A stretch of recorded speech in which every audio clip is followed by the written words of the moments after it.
अस्सलाम वालेकुम। Channel M5 से नसरीन हुसैन परवेज़ आपसे मुखातिब है।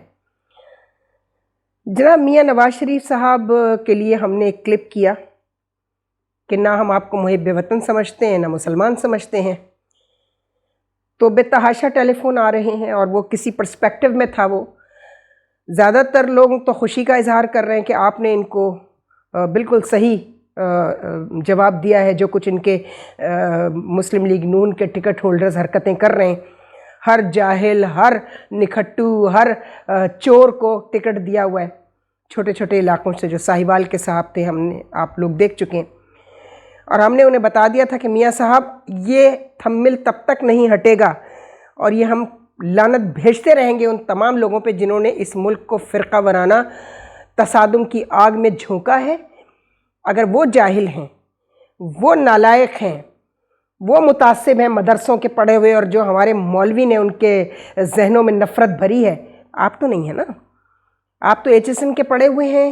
आप अपने लोगों को समझा सकते हैं कि भाई ये क्या तरीका है, इस तरह तो मेरे वोट कम होते चले जाएंगे। यकीन कीजिए ज़्यादातर उन लोगों के फ़ोन आए हैं, वो लोग जो ना सेकुलर हैं ना बहुत ज़्यादा इंतहा पसंद मजहबी लोग हैं, वो एक बैलेंस्ड एटीट्यूड रखने वाले लोग हैं जिनके कमेंट्स भी आए, और कुछ मेरे ज़ाहिर जानने वाले लोग हैं उनके टेलीफोन्स भी आए कि ये मसला जो है ना ये हमें उठाना पड़ेगा सोशल मीडिया से, क्योंकि सोशल मीडिया को भी इन तमाम कामों के लिए बहुत ज़्यादा इस्तेमाल किया जा रहा है। और ये वो लोग नहीं हैं जो बाहर बैठे हुए हैं।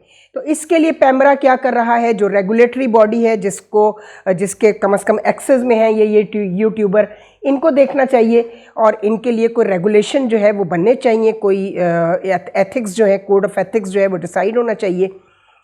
और हम तो यही कहेंगे कि जो हमारे 3 स्टेक होल्डर्स हैं, एक PID है, एक ज़ाहिर है कि ISPR है, और तीसरा 2 एजेंसियाँ, एक सिविलियन एजेंसी IB और दूसरी हमारी मिलिट्री एजेंसी ISI। ये इसको हम एक ही काउंट करेंगे। ये सीक्रेट एजेंसीज़ हैं और ये अपनी रिपोर्ट दे सकती हैं कि इन चीज़ों से भी मुल्क में अमन आमा जो है वो उसको ख़तरा रहता है, तसादुम का ख़तरा होता है। और जो हमारा तीसरा स्टेक होल्डर है वो पैमरा है। पैमरा को आपने रखा हुआ है सिर्फ मेन स्ट्रीम मीडिया के लिए।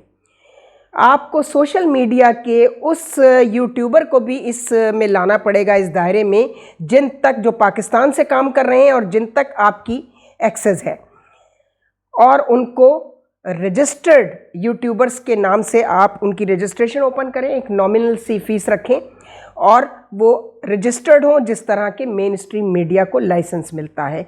इसी तरह जो पाकिस्तान में रहने वाले यूट्यूबर्स हैं और पाकिस्तान से प्रोग्राम कर रहे हैं, उनकी रजिस्ट्रेशन होनी चाहिए, उनको रेगुलेटरी दायरे में लाना चाहिए।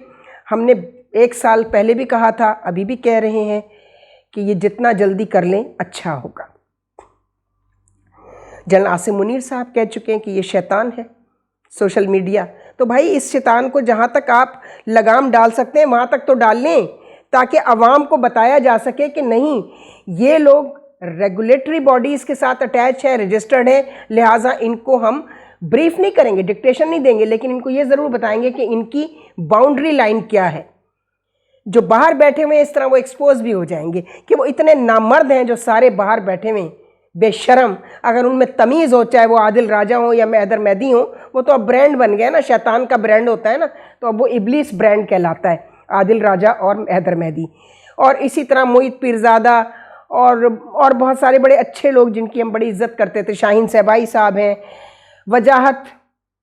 वजाहत सईद ख़ान, वो ये बड़े अच्छे ब्लॉगर्स थे, वीलॉगर्स थे, और मेन स्ट्रीम मीडिया से भी प्रोग्राम करते रहे। वजाहत सईद ख़ान, मोहित पीरज़ादा अटैच थे दुनिया TV के साथ, फिर 92 के साथ अटैच हो गए।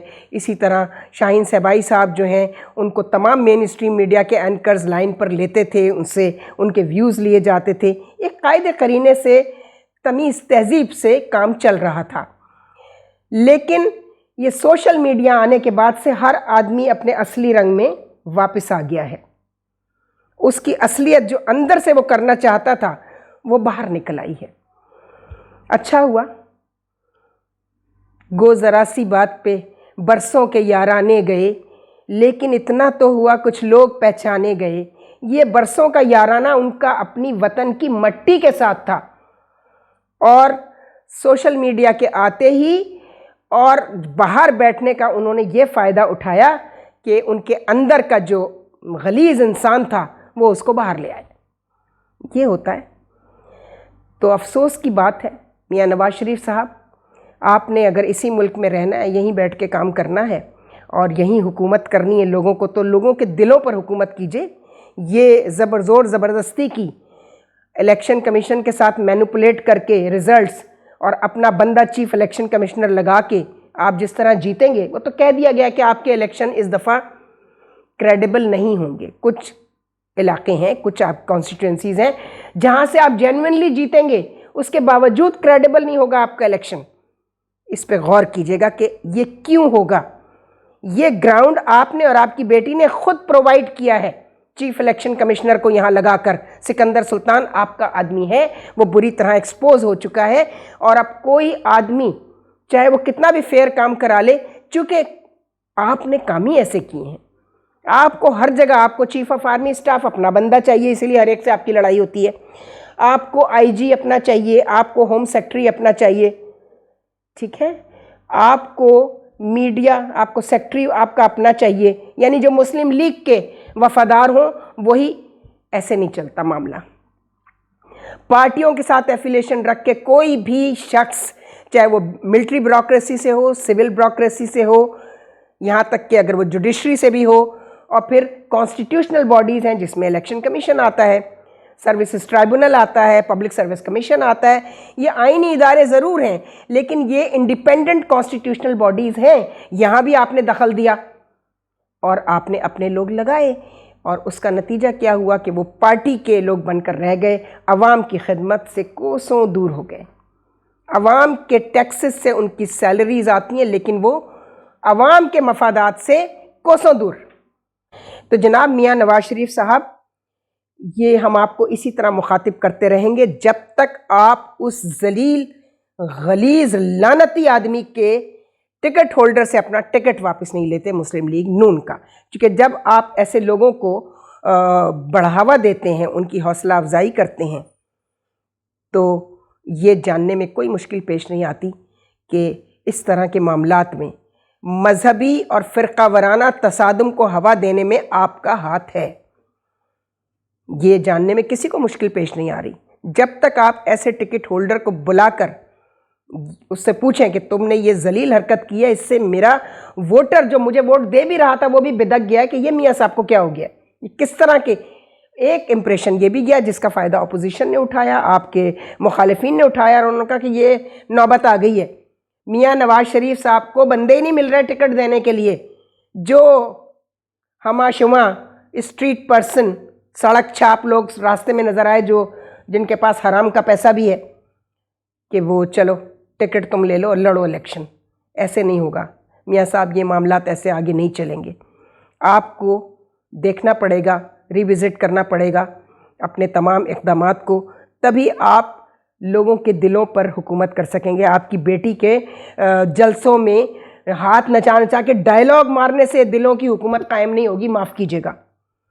दिलों पे हुकूमत आपकी थी जिस ज़माने में आप चीफ मिनिस्टर थे, फिर आप पहली दफ़ा जब प्राइम मिनिस्टर बने, आपकी कुछ बड़ी अच्छी अचीवमेंट्स हैं आपकी, और लोगों ने उनको सराहा। उसके बाद पता नहीं क्या हुआ आपको।